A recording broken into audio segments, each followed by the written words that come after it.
of Western Europe, and it may be in for a violent regime change as rebels called M23 have gained ground in recent weeks.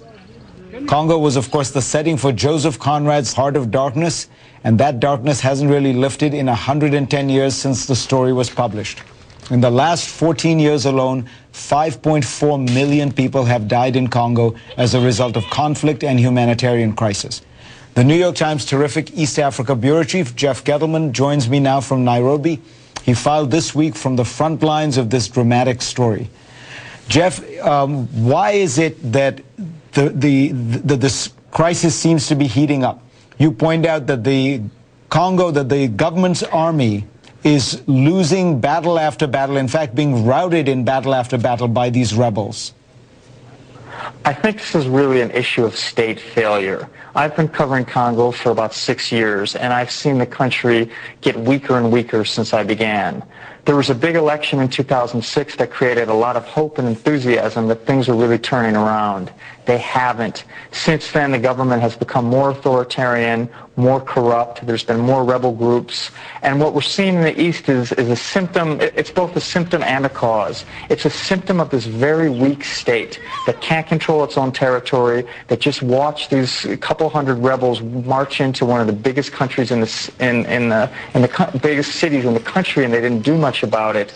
But that's also a cause. Now that the rebels have taken Goma, a lot of other opposition groups are starting to think, hey, wait, maybe, now's the time to really take on the government. And people are smelling blood in the water. And that's the worry, that these rebels in eastern Congo do not have the capacity or the support to march all the way to Kinshasa. That's pretty clear. But they might form an alliance, or they might trigger a chain of events that will bring down the government. And this can get very bloody, because the government is now beginning to rely on and move to the worst kind of militias that in the past in Congo have really been the groups that engaged in rape, murder, recruited child soldiers. So this could get very ugly.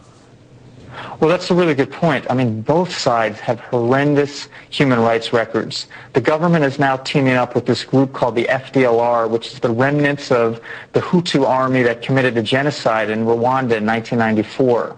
These guys are blamed for, sweeping into villages and raping hundreds of women, chopping apart children, massacring people, and that's who the government's teaming up with.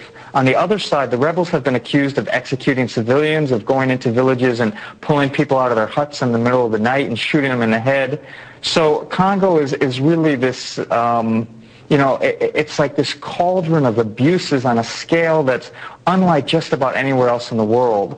I cover a number of these conflicts in Africa. I cover Somalia, I cover Darfur, but just about everywhere else, things are changing or getting a little bit better in some cases. Congo has basically stayed the same for almost 10 years, and that same is a very disturbing state of anarchy. And ironically, Congo has enormous natural resources, is a beautiful, lush country, right? Yeah, it's spectacular. I mean, it's really one of the most beautiful places I've ever been in my life, anywhere. You enter Goma, and there are these, just last week there was this huge volcano with streams of smoke shooting out of it. It's very lush, it's very fertile, the lakes are beautiful, the environment is clean.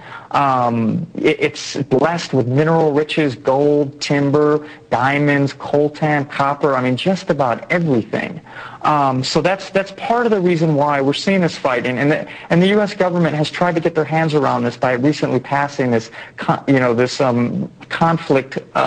resource conflict legislation that tries to get their arms around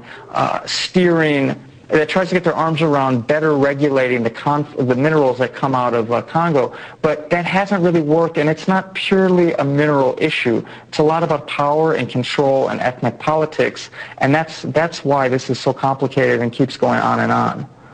Jeff Gettleman, as always, great pleasure. Thank you.